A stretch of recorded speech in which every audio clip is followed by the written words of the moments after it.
It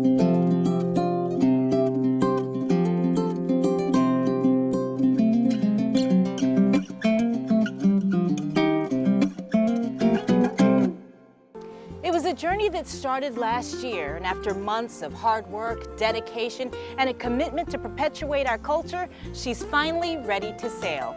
Today, I'm Sabrina Salas Matanane, and welcome to Taina, a traditional journey.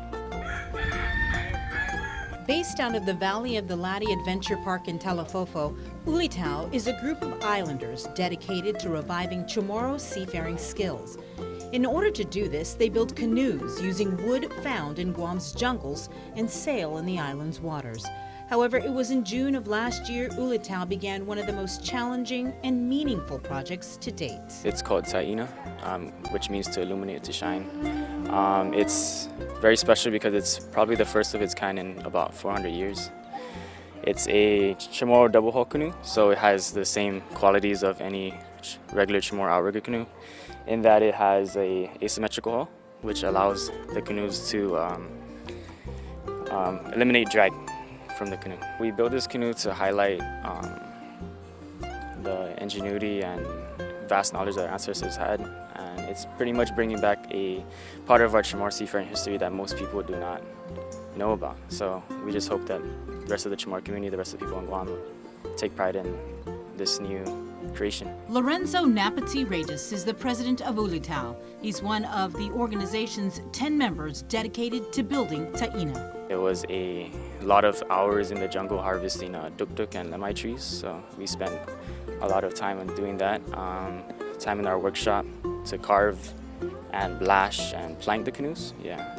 And of course, since it's a new project for most of us, we're mostly familiar with the outrigger canoes, so we had a lot of time engineering and thought process going into how to rig this canoe up the correct way so that we are safe out there. It also took a lot of research about the history of the double hull canoe and its connection to Guam.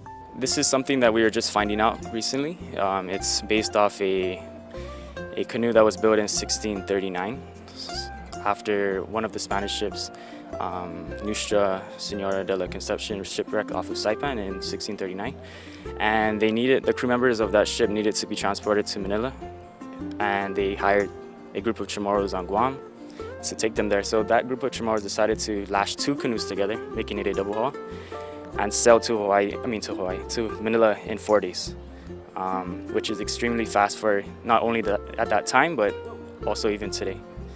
So that's 4 days. Every part of this journey to construct the canoe was meticulously planned and thought through, including the artwork that adorns its exteriors.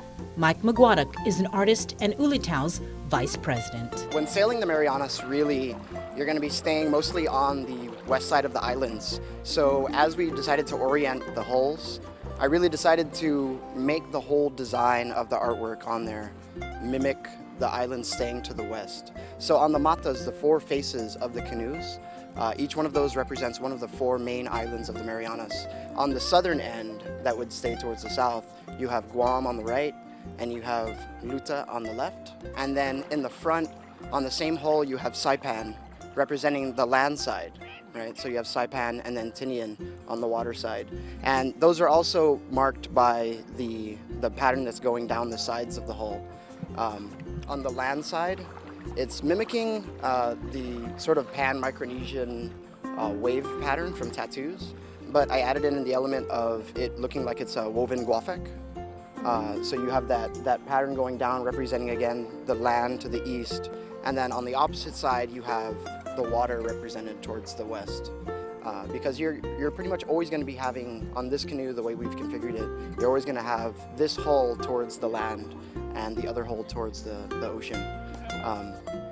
And then on the bows, the matas coming up, we have two of the elements that really show us guidance while we're out there sailing. We have the tuninos and the seabirds guiding us. And I went with something that we really tried to keep very standard on this canoe, which is the number 7.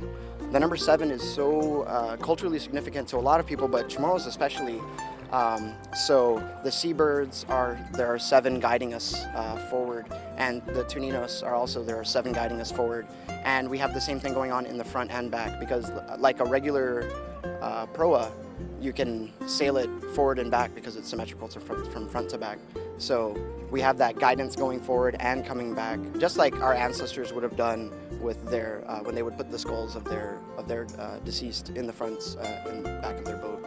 So I wanted to give that element to really show that this canoe is not just about Guam showing that it's who it is, but this is about the Chamorros for all of the Marianas, showing who we are and what we've had, and especially showing something new, and we're shining, we're enlightening on this form that has been lost to us. I mean, there's so few records of anything being a double hull in the Marianas, but based on our knowledge and our experience with sailing Chamorro canoes, we figured this is probably what they would have used to populate the Marianas originally, and then also what they would have used in that historical account from 1639 when they sailed from Guam to the Philippines in 4 days. With the first ever 22-foot Chamorro double-hull canoe being constructed in Guam in over 400 years, up next is the benediction ceremony, when Taina, a traditional journey, returns.